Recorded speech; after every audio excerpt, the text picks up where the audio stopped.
States, Donald J. Trump.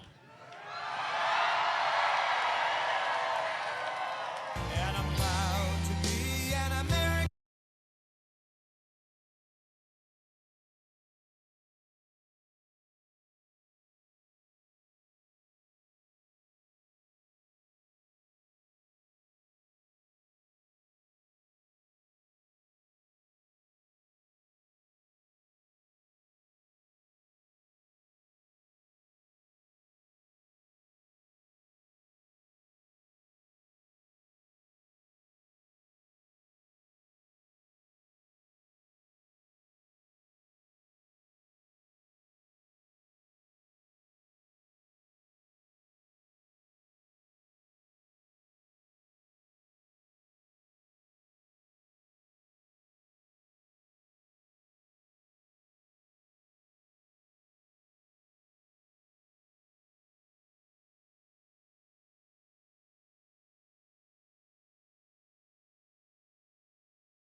Hello, everyone. Hi.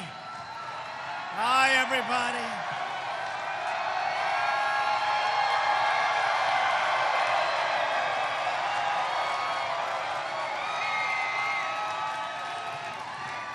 Hello, everybody. It was a little rocky up in the sky tonight, I have to be honest. They said, "Sir, would you mind going back? Would you mind if we didn't stop?" I said, "There's no way we cannot stop," right? No way. No way. No, we're not going to do that. We're not going to do that for a man named Henry McMaster. We're not going to do that. I wouldn't have the courage to call Henry. Henry, I said I was coming, but I'm only kidding. It's raining out real bad, and we're not showing up. I wouldn't do it for you. So thank you very much, everybody. Thank you.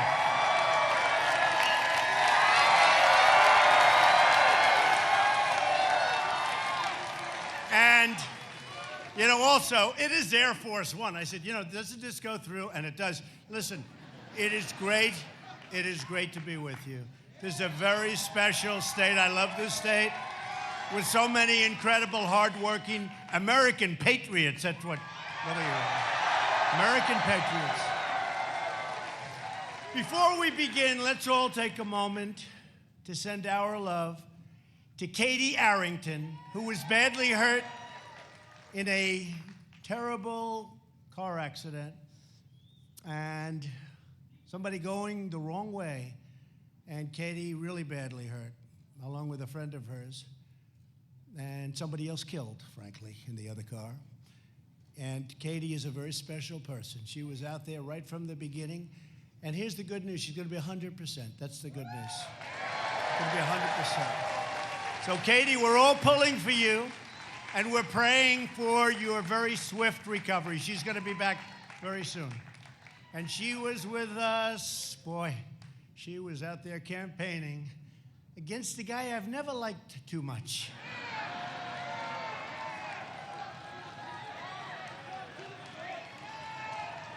Never liked him too much.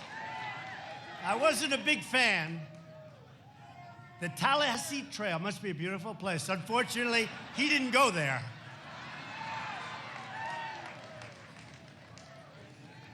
So I want to thank all of our South Carolina GOP leaders in attendance. We have a man who has become a friend of mine. It's shocking, isn't it? It's shocking. We went at it. And he said, "I'll defeat him in South Carolina." I said, "I don't think so. I don't think so." But I'll tell you what, he has become a friend, and he's a good man. Lindsey Graham. Lindsey.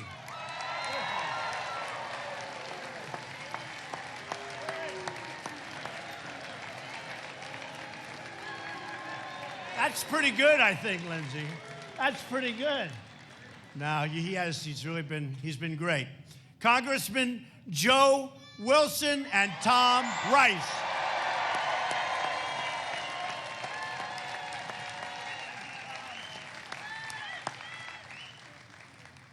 South Carolina Attorney General, a very close personal relationship to Joe, Alan Wilson. Good job, Alan. He's looking good. South Carolina Secretary of State, Mark Hammond.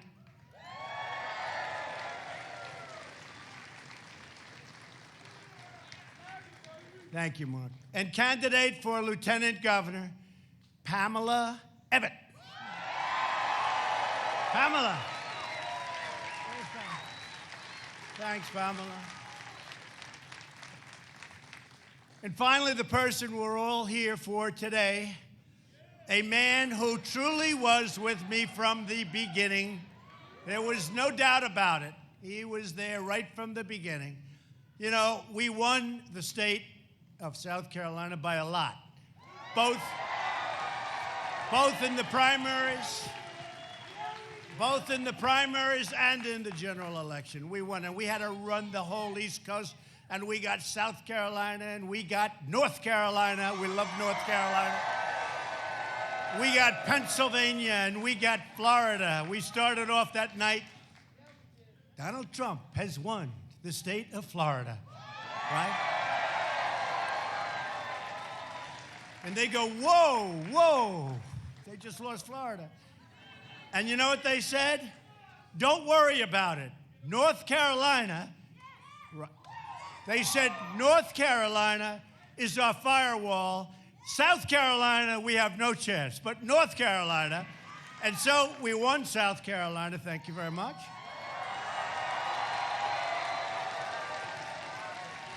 And the firewall wasn't much of a firewall in North Carolina.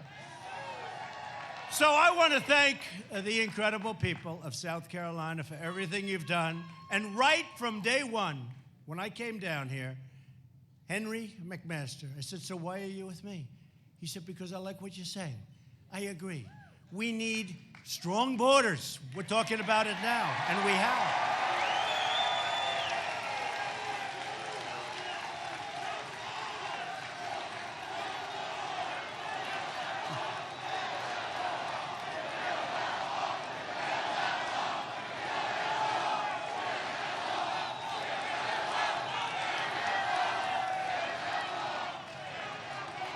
So he said, we need strong borders. We have to stop crime. We want lower taxes.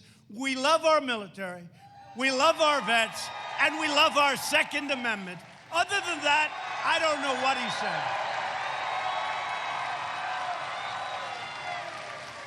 I don't know what else he told me, but you know what? That was enough, right? And he was sort of this, like, handsome guy with a wonderful wife. Peggy. Where's Peggy? Peggy. So Henry was for me from the beginning. There was nobody else. It wasn't like I supported Trump. You know, some of these guys. I supported Donald Trump very early. Yeah, after 7 other people. After the defeat of 9 people, they were with me. And they never let you forget it. But Henry was there at the beginning. He's a fighter. He's tough. He's strong. And he's a gentleman. He's a gentleman. The thing with Henry, because I really got to know him, I tell you what, he was up early in the morning. He left late at night. I said, you really are a fighter. The beautiful thing with Henry is you don't even know it. He does it in a very elegant manner. But he is a fighter. He's been here with us, and Henry, I'd like to ask you just to come on up. This has been an interesting voyage over here. I have never taken a longer, it's true. I have never taken a longer trip ever to South Carolina. Come here. Come here, Henry, my man. Say a few words. Thank you, Mr. President.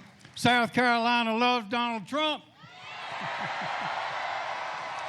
Y'all, we were out at the airport waiting, and we were watching these forces of nature, and there was the lightning, and there was the thunder, and the storm, and the rain, and then it cleared, and Air Force One landed, and the real force of nature got off the plane and stepped into South Carolina. Donald Trump has kept every promise that he's made. We love him. We for him. He's going to make America great again. We're going to help him do it. We're going to do it right here in South Carolina. Thank you so much.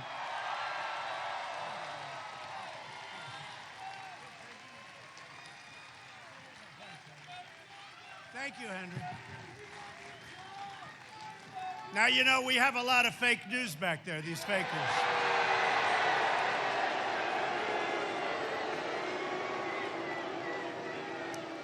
And you know that if a horrible thing happened and we weren't lucky enough to have Henry win, you know they won't talk about that. They will say, Donald Trump suffered a major, major defeat in the great state of South Carolina. It was a humiliating defeat for Donald Trump. So please get your asses out tomorrow and vote.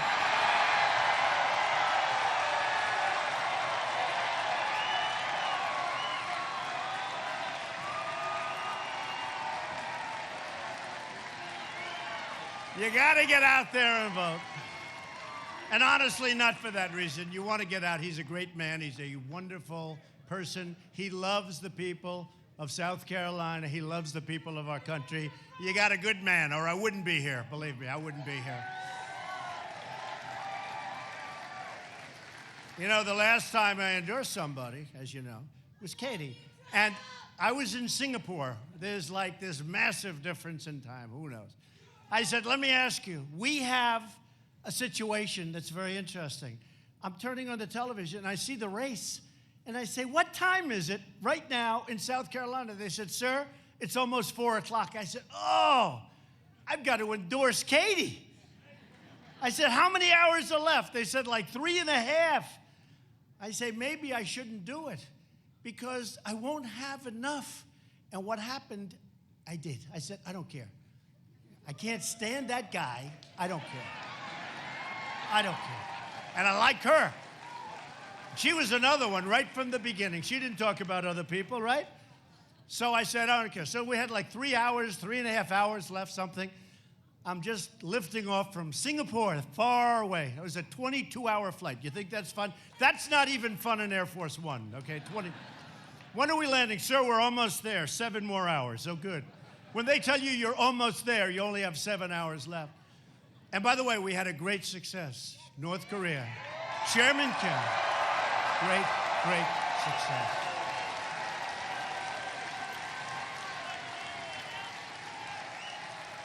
We're not looking up in the air. Any rockets up there? Any rockets? Japan is very happy. They haven't had a rocket shot over them in 7 months. There's been no rocket tests. There's been no nuclear tests. There's been no ballistic missiles. They've blown up their site. Today, it got no coverage because fake news doesn't cover it. But today, look at all those fake newsers back there. Look at all. Well, that's a lot. That's a lot of people. That's a lot of people. And you want to see a lot of people? Go outside. This is a gymnasium. I said, Henry, I don't work gymnasiums anymore. He said, please. I said, okay, I'll be there. Go outside and take a look outside. You won't believe what's going on out there. So you people understand real estate well. But we have a call, and I had numerous calls with Prime Minister Abe. So happy for the people of Japan. They're happy for the people of China. They're happy for the people, especially of South Korea. And we're happy. And you know what? We did something that was wonderful. And the world is soon going to be, and right now it is already, we have good chemistry, but the world is going to be a much safer place. And North Korea is going to be a much better place. So it was really something that was good. Really something that was good. And they've agreed to denuclearization. They've agreed to no more testing, no more this. They agreed, by the way, we got our hostages back. Okay? We got our hostages. I got them back even before we left. We're getting the remains of our great heroes back.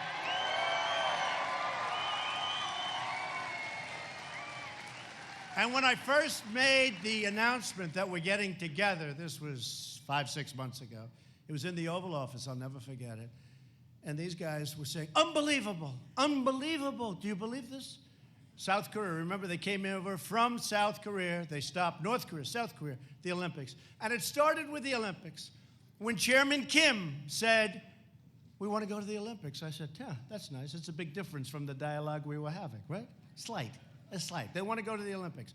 And the Olympics would have been a massive failure, and it turned out to be a massive success. And President Moon of South Korea gives us the credit. They were not selling. People did not want to be nuked in a stadium as they watched the opening ceremonies. They didn't want to be watching the opening ceremonies and at the same time looking up at the skies. How long will this last? They were not exactly selling tickets. The minute that happened, and he said would like to be part of the Olympics out of nowhere. The minute that happened, the Olympics became a fantastic success. It was a great Olympics. It was a great Olympics.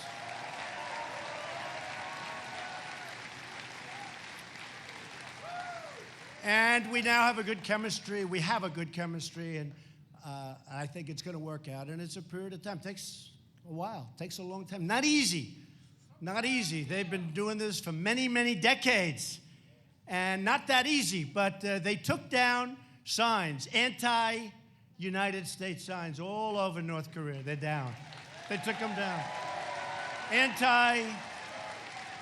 signs. Like I put up anti-media signs all over the place.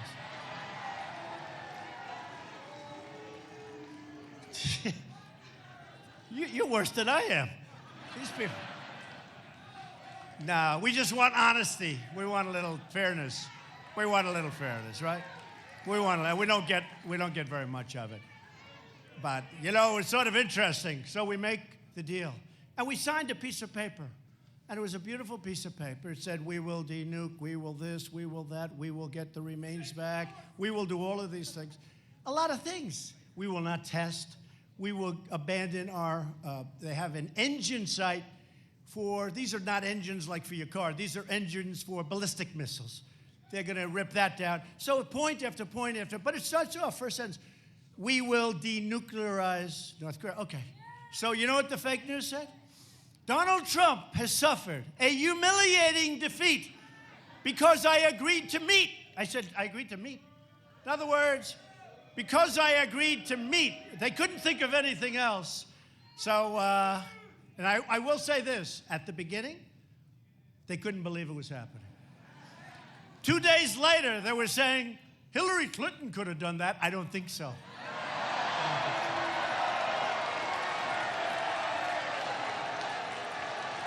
I don't think so.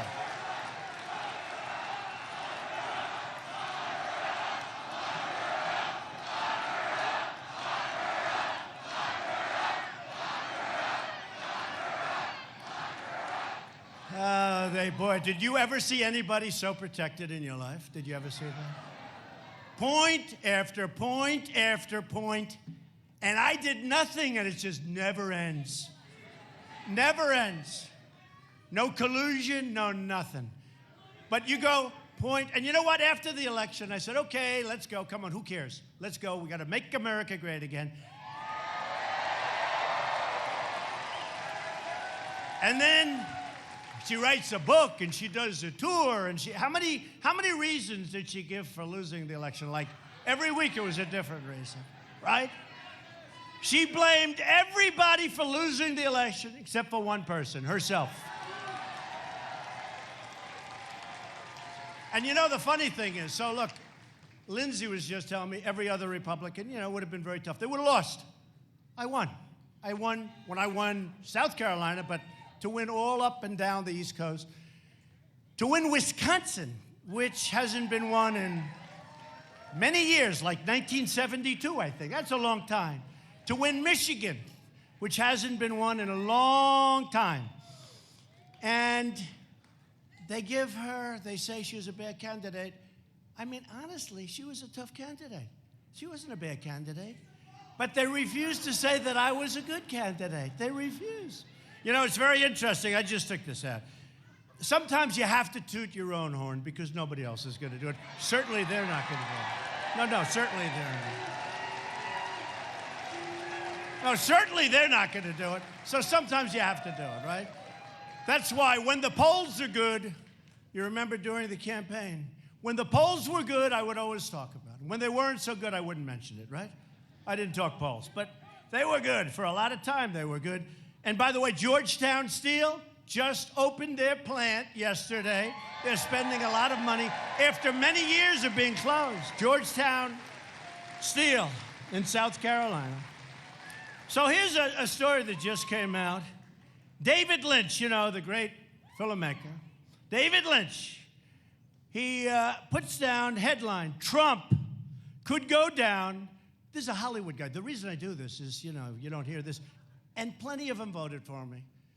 Plenty of them voted for me. David Lynch could go down as one of the greatest presidents in history. Of course, there goes his career, right, in Hollywood. Veteran filmmaker David Lynch believes President Donald Trump could be remembered as one of the greatest presidents in American history because of the way he has shaken up the political establishment and because of what I've done. However, he now appears to believe, because he was a Democrat or is a Democrat or something, he actually voted for Obama. And here it says he voted for Bernie Sanders, okay? But he now, it says, however, he now appears to believe that Trump may have been the right choice after all.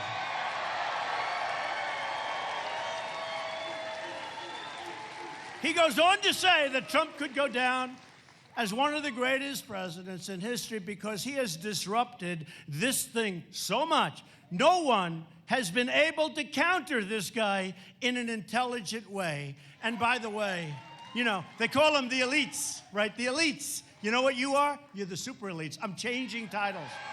I'm changing. No. Look at everybody here makes money, works hard, pays taxes, does a great job. You're smarter, you're better, you're more loyal. We have the greatest base in the history of politics. We do.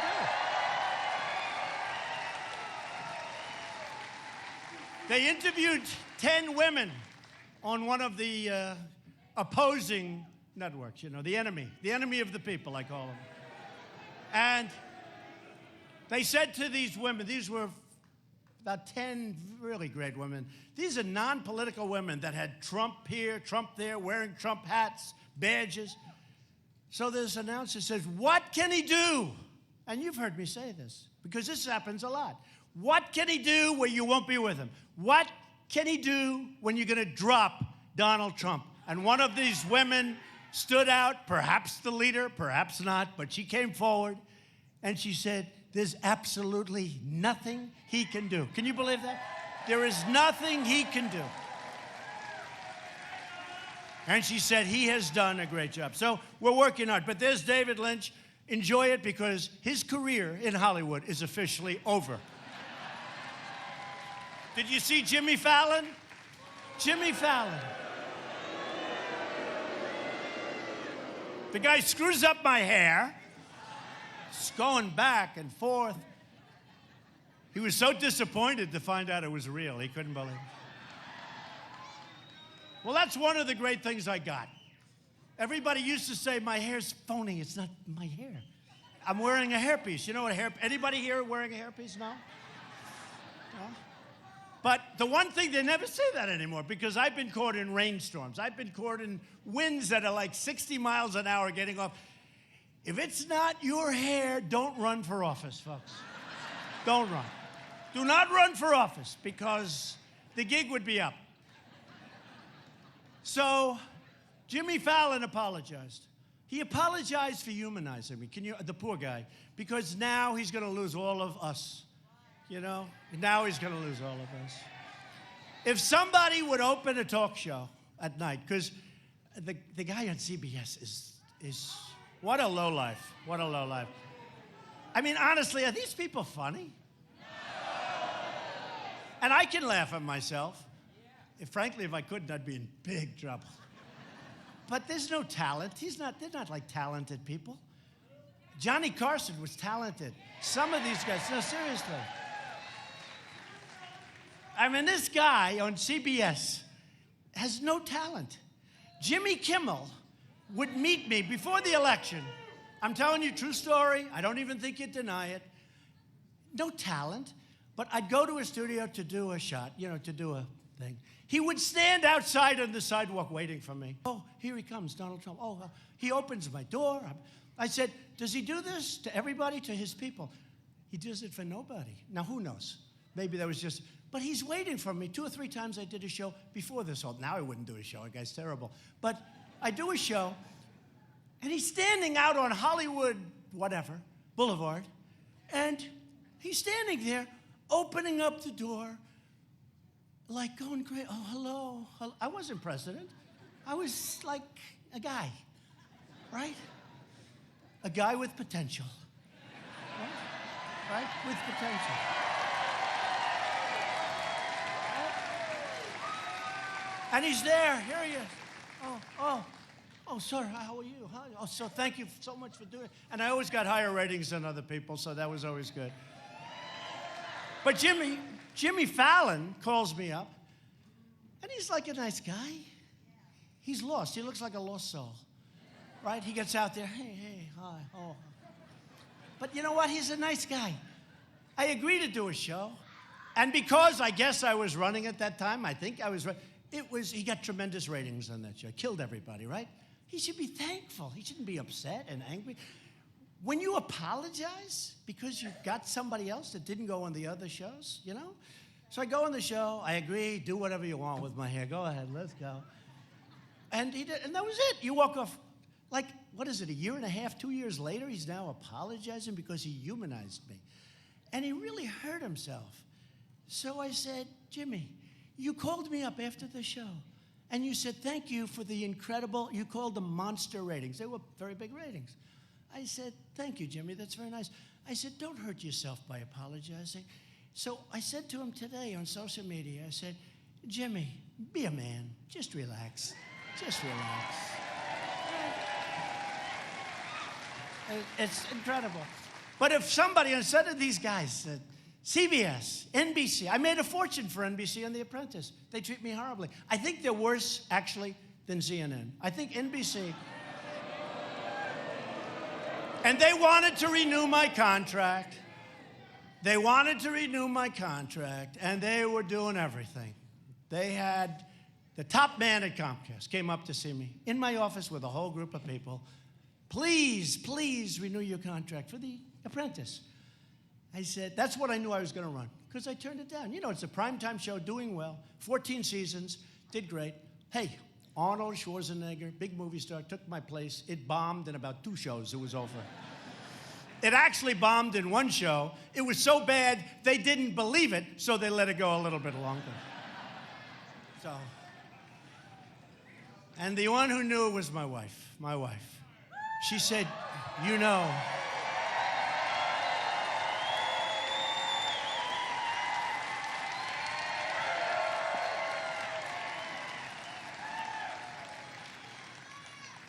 She's very smart. She said, you know there's nobody that can take your place, don't you? I said, thank you, darling, I appreciate it. How smart is that?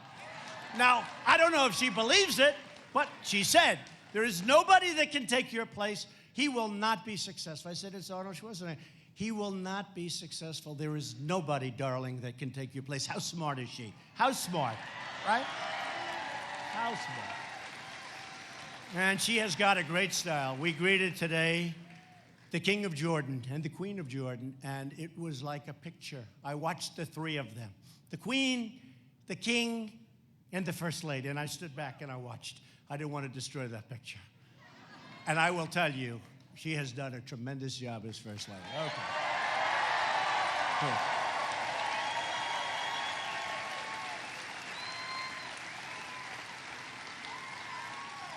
And you know, she had an operation a few weeks ago.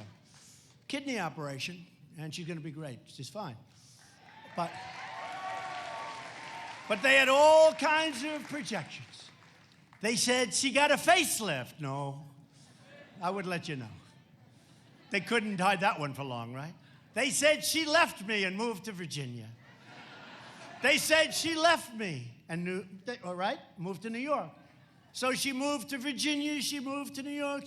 The only thing they wouldn't say is what happened, and that's okay. And she's private. She doesn't want to talk about things, right? But really unfair stuff. But you know what? We've never done better than we're doing now. We've never had a time like we have now. We've never had higher polls than we have now. Even Gallup, who treats me horribly. You know, polls are fake news also, you know. What they do is called suppression. They put out these horrible polls, and then they hope that everyone's going to say, hey, look, I like Trump, but he's got no chance of winning. Suppression. It should be illegal, actually, you know. You want to check these pollsters, you know, where are they coming from? They knew. We had one with ABC, I think it was ABC Washington Post, just before the election. Like a week before, we were down 12.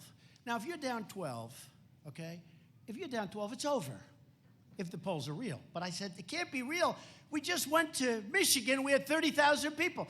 We just went to other places. Excuse me, we went to South Carolina, but I didn't come here that often. You know why? Because we were leading by a lot. So I said, if you don't mind, do you mind if I don't come back here? I'm going to go to places like that we have it a little bit closer. And nobody said, don't worry about it. They said, you stay out of here, Mr. President.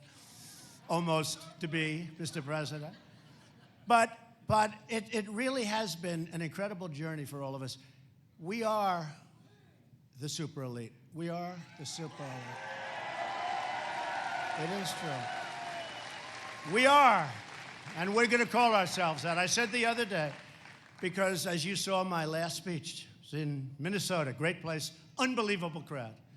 It seated 9,000, and they had 15 or 20,000 people outside, couldn't get it. It was incredible. Just like you have a lot of people outside, you just can't. If I ever come into an arena and it's got empty seats, I think that's the end. I don't know how I'll be able to take it, right? I don't know. Henry, what am I going to do if that happens? I don't think we'll be able to take it, but it's not going to happen. Because remember what I said, we're going to start winning again. We're winning. We're winning now. Like we haven't won before. Like we have not won before. We're winning with our military. Our military is now being built up like you wouldn't believe.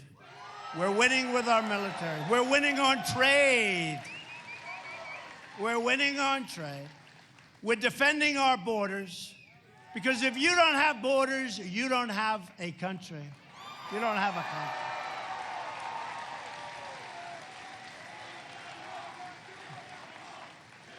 Oh, it's happening. That's happening.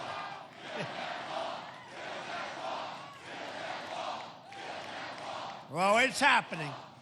It's not build that wall anymore. It's continue building that wall, because we're building it. We're building it. We're fixing it. Miles and miles. We've got $1.6 billion. We're fixing the wall. We're building wall in San Diego. It's incredible how nobody wants the wall until it's in their backyard. Do you mind building us? Or they didn't like people walking across their front lawns in San Diego. So we're building the wall. We're fixing the wall. We're spending a lot of money. And we're going for more. And we'll get it done. But Democrats, they want open borders and they don't mind crime. Think of it. So last week, they thought, oh, they have a great issue. And, you know, I get credit. I don't know if it's true or not, but they're saying I have good political instinct. Who knows? In fact, some people have said I have the greatest political instinct in 50 years. I don't think so. I don't think so. I don't think so. But I have my own feeling. And when I heard them talking about the children, first of all, they were using pictures taken in 2014 when Barack Obama was president. I wasn't president. And what I learned is one thing. Our facilities are cleaner, better kept, and better run. That's the one thing I learned, okay? I saw that. But what we have is two extremes. And I liked it. I said, hey, this is fine for us. The Democrats want open borders. They want anybody they want, including MS-13, pouring into the country. And the Democrats don't like ICE. These are great, brave, tough people. These people are much tougher than MS-13. They don't like Border Patrol. They don't like your police. They don't like anybody. The Democrats want to protect illegals coming into this country, some of whom are not good, some of whom cause lots of problems in the worst possible way. They want to protect illegals coming into the country much more so than they want to protect you, and that's not where we're coming from, okay? So I defined it today. The Democrats want open borders, and they don't mind crime. We want very tight, very strict borders, and by the way, you saw a 70-year low. With all the complaining I'm doing, we've done a very good job. And we have taken thousands. We got to get that wall built all the way across. And they don't want it. That's like a symbol. They're only good at one thing. What's their term? Resist. It's the party of Maxine Waters. Do you believe her? No. This has become the party of Maxine Waters and Nancy Pelosi. That's who it is. So they don't mind crime. They want open borders. We want really tough borders. And we want people to come in. We want people to come in through the legal process. What about the thousands of people? What about the thousands of people that have gone through this process, that are waiting online to come into our country, and then we're going to let these people pour in? We have no idea who they are. And they came to me 3 days ago. Sir, would like you to sign this order. What is the order? We need 5,000 judges on the border. I said, judges? What other country has judges? I said, how many do we have now? They didn't even know. So we have thousands of judges, and now we're going to have 5,000. Now, I've done a good job with judges. Judge Gorsuch, Supreme Court Justice Gorsuch. And we have many judges. We will set the record, I believe, for the most judges appointed, which is a very important thing. We're putting great, talented people who see the Constitution the way it's written. They don't make up the Constitution. But they come up, and this was an order. This was, sir, we need 5,000 judges. I said, 5,000. So we put a judge on, like on the bench, federal. It takes us weeks to vet. It takes us a long time to get the judges. We're talking about one person. Here they want 5,000. I said, where are you going to find 5,000 people to be judges? How many do we have now? I don't know the number. They don't even know the number, even though they're in charge, okay? Nobody knows the number. We have thousands of judges already.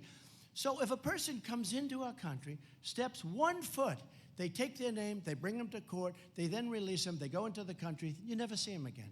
It's the craziest thing I've ever seen. So I said today, I don't want judges. I want ICE and Border Patrol agents. That's what I want. That's all. And we want to tell people, I'm sorry, you're coming into the country illegally. We don't want you in the country. That's it. It's now over. Do you know that I heard a number today, which is hard to believe?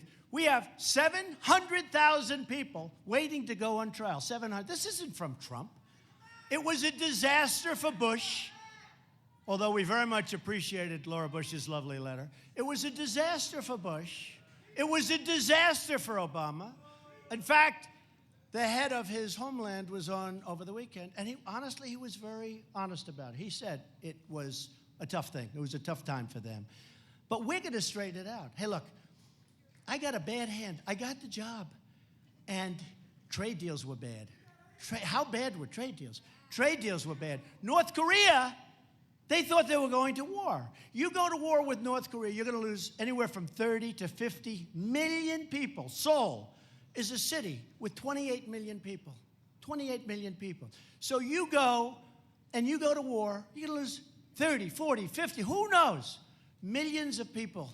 And I'm not even talking about nuclear. They have thousands of cannons aimed right at Seoul. And I said, I'm telling you, before I took over this office, there was a really good chance that we were going to war with North Korea. You could have lost millions and millions of people. So I got a bad hand with North Korea, because that should have been done years ago. I got a bad hand with all these horrible trade deals. NAFTA's a disaster. Mexico is going to make over $100 billion on the United States this year. Canada, Canada, nice guy. Prime Minister, Justin. I say, Justin, what's your problem, Justin? So, Canada. Oh, Canada, I love their national anthem. Oh, Canada. I like ours better, however. So, no, Canada's great. I love Canada. And we had a wonderful understanding. You know that story. We hugged, we kissed, everybody was happy. I made some changes in this ridiculous thing that everybody agreed to sign. It was meaningless, but I made some changes. I left, everybody was happy. Prime Minister Abiy said President Trump was right. Everybody was in love. They took the picture with Merkel, but if they showed the picture like 2 minutes later, I had a big smile, she had a big smile. We were friendly, everybody. I get onto Air Force One, and he doesn't understand that Air Force One has 22 televisions. So I come on, they have televisions in closets, they have televisions in an area that no place has to. Unlimited budget, Air Force One, right? So I get onto the plane, and I see Justin Trudeau, Prime Minister of Canada, saying, Canada will not be bullied by the United States. I said, what are we doing here? The fact is that Canada has a 275% tariff on dairy products, little thing called dairy products. Their lumber is a disaster with us. I say, why aren't we using our own lumber? Because now we're actually allowed to take lumber from our fields and regrow it, but take lumber from under our environmental system. In the old days, you couldn't do that. We had to go to other countries. So lumber is a disaster. Energy is a disaster. And, you know, I see Justin saying, we fought World War I together. We fought World War II together. That's true. We love Canada.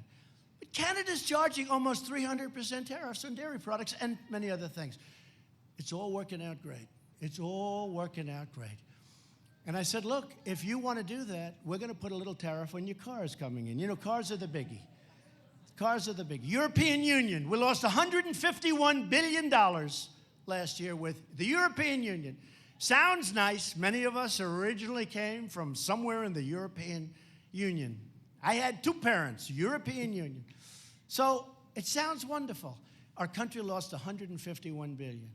They send the Mercedes, they send BMWs, they send everything. We tax them practically nothing. We can't send our cars. And if we trade, we can't pay that kind of a tax. So I want the barriers taken down. I want our farmers to be able to trade. I want to be able to sell cars in there just like they sell cars in here.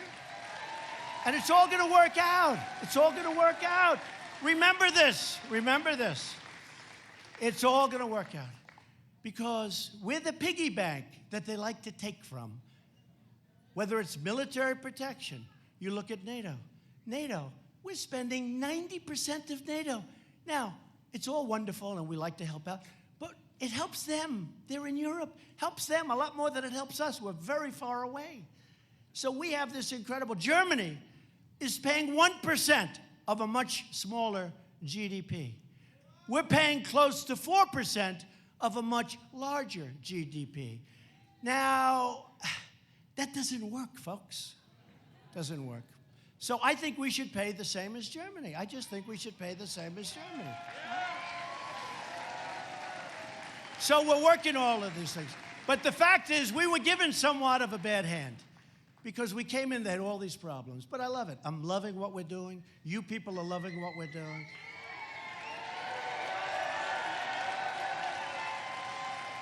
We have the great Peter Navarro. I'll tell you one thing, Peter Navarro does like tariffs. He probably likes them more than I do. There's Peter Navarro right there. Raise your hand, Peter. So they're all calling. They all want to make deals. Before I did this, they weren't calling the Obama administration. But the Obama administration, and in all fairness, the Bush administration, didn't care. It wasn't their thing. Last year on trade, our country lost $817 billion with a B. $1 billion, 817. We lost $817 billion. Who the hell can do that? And we don't have to be perfect. We don't even have to get it down to zero. But we can't lose 807 because you feel like sort of stupid, don't you? Don't you feel stupid? And the biggest, of course, was China. China made anywhere, depending on the way you count, from $375 billion, we built China. And I really like President Xi. but we built China. And they did help us on the border with North Korea. They might not be helping us anymore, and that would be too bad. But that would be too bad. And I've been as nice as I can, as long as I can, but we got to get some balance. And it doesn't have to be perfect, but there's got to be some fairness. You know, I'm a believer in free trade, but I'm really a believer in fair trade. This is ridiculous.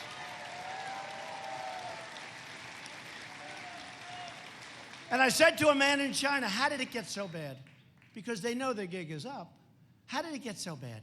And remember this, you know, we've picked up, since I got elected, we've picked up tremendous worth.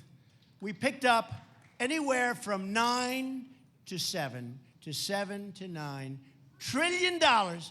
We're almost twice the size of China's economy. Nobody knows that. Nobody knows that. Nobody knows. So I said, how did it get so bad? He said, well, what happened is we would put on a tax on cars. You know, in China, if you sell a car into China from the United States, they charge you a 25% tax. If China sells a car into the United States, we charge them 2.5%. So it's 2.5% versus 25%. Somehow, I'm looking at this rich guy right over here, that doesn't work too well. Do you agree? That's not a big worker, right? I'll bet you're a very successful guy. I can see the eyes, you know. Big success. But that doesn't work too well, sir, does it? And we have many, many cases like that. We have many cases like that. So we're going to straighten it out. And they all want to negotiate. Because they have to negotiate. I mean, honestly, they have to negotiate. It has to happen. It's not like, that's not a threat. It's like the Iran deal was so bad. We paid $150 billion to sign a horrible agreement. We gave $1.8 billion in cash to pick up 4 hostages. They're the wealthiest hostages in the world. They have the highest net worth of any hostage in history. We paid nothing to North Korea, and he did a very smart thing because it was goodwill. It was good. We did it before I even left. So, you know, there are a lot of good things, and a lot of good things are happening, folks, and it's all going to work out. And it's going to work out because we have a big advantage. Because remember, we're the bank, and they're taking money from us hand over fist. But at some point, that's got to stop. It's got to stop. We can lower your taxes, which we did. We gave you the greatest tax cut in the history of our country.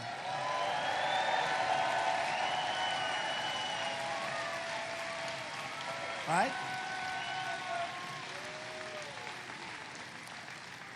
We have some incredible things happening with health care.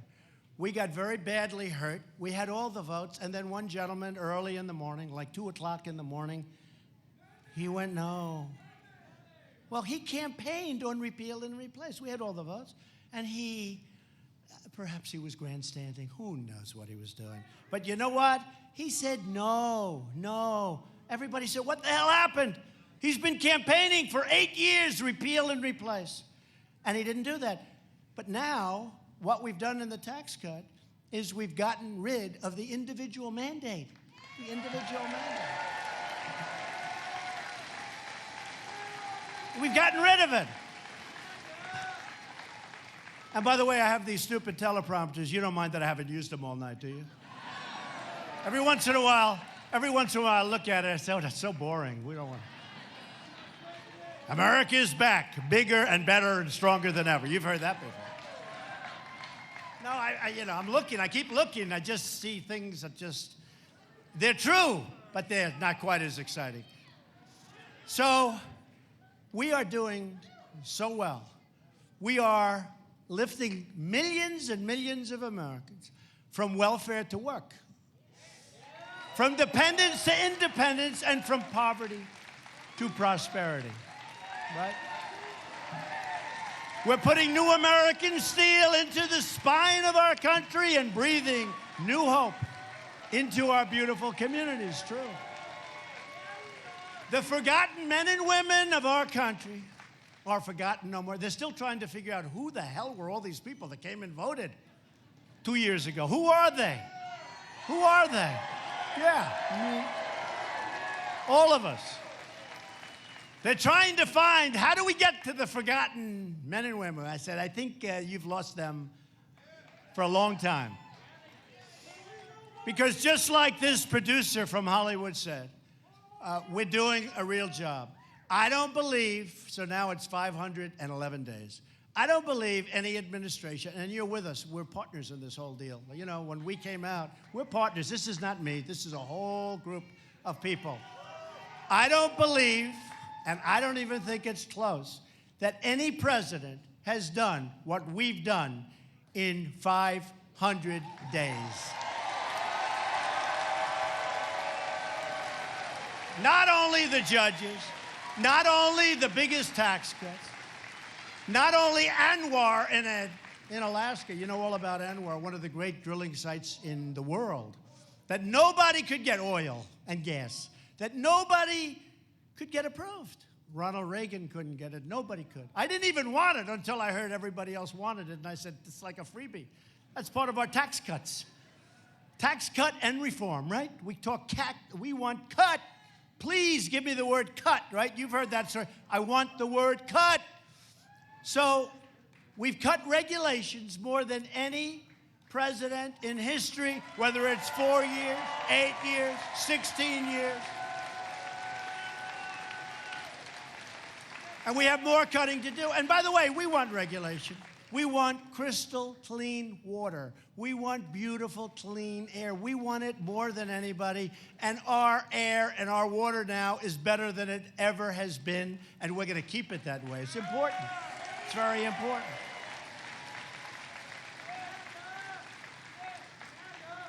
So as long as we're proud of who we are, and we are very proud of who we are, and what we're fighting for, we as a country will never, ever fail. We'll never fail.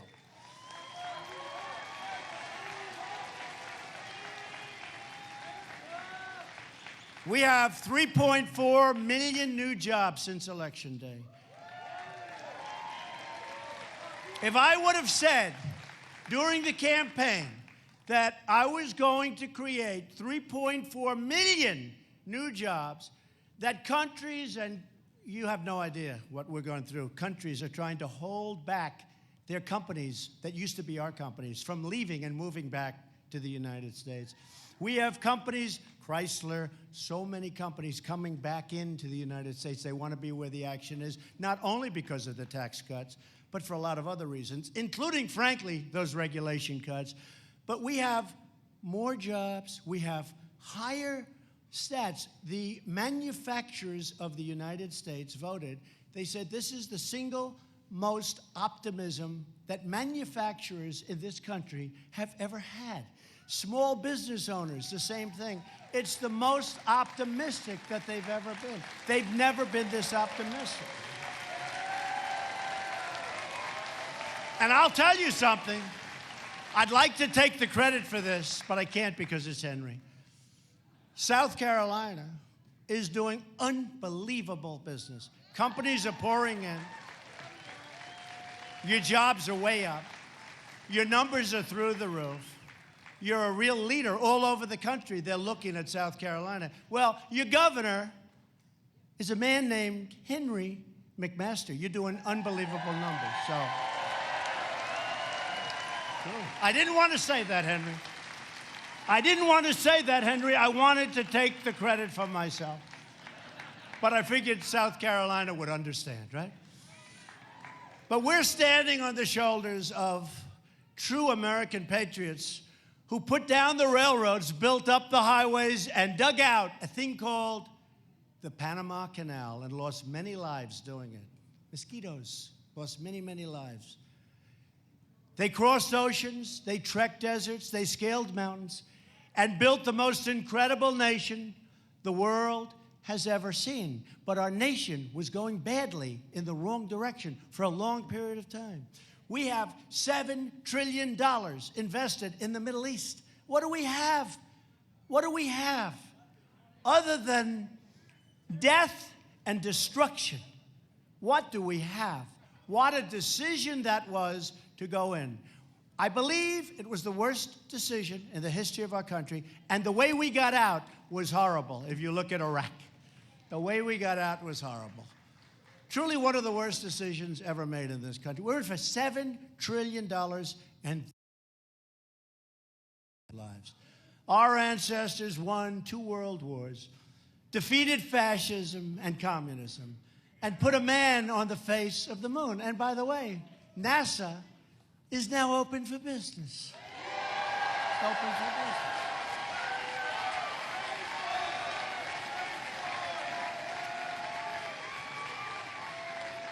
And I put a great man, a wonderful human being, and a great leader, just a friend, Mike Pence, Vice President, in charge.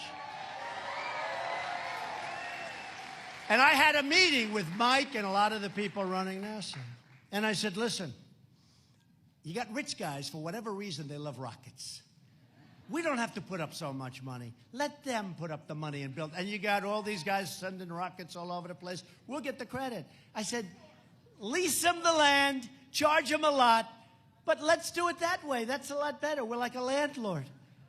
So we're also doing our thing. But we do. You have all these rich guys. I don't know what it is. They love rockets. I said, this is great, because, you know, you can't send rockets up like down the street, right?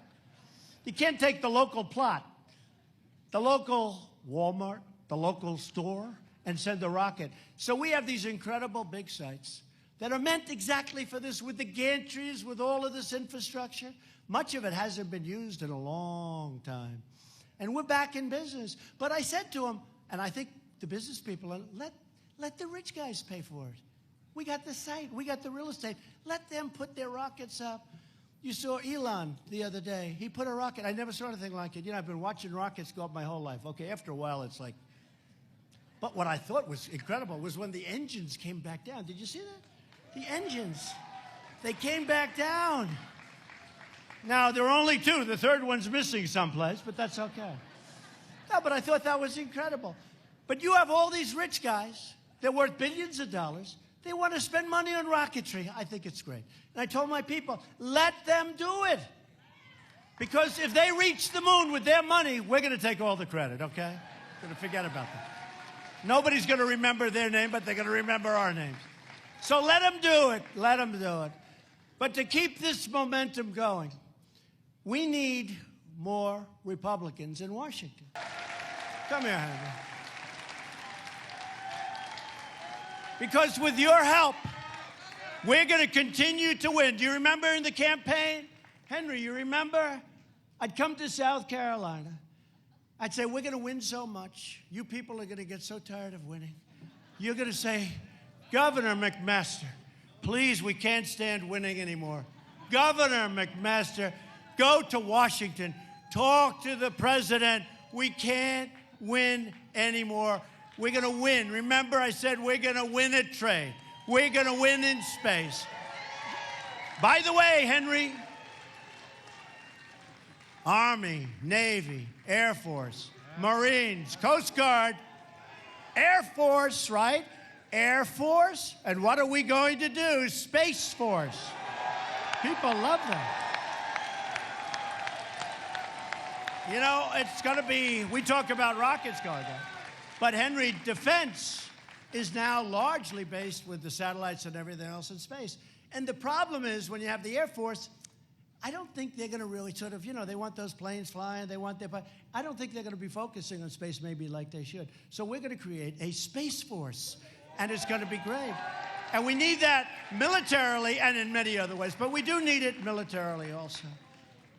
So this week, it is so important to go out and vote for country, vote for family, vote for values, as man values, vote for victory, and vote for Henry. He is a great, great gentleman. He's a great gentleman. Because as a group, together, we will make America wealthy again. We will make America strong again. We will make America safe again, Henry. And we will make America great again. Thank you, South Carolina. Thank you. Thank you.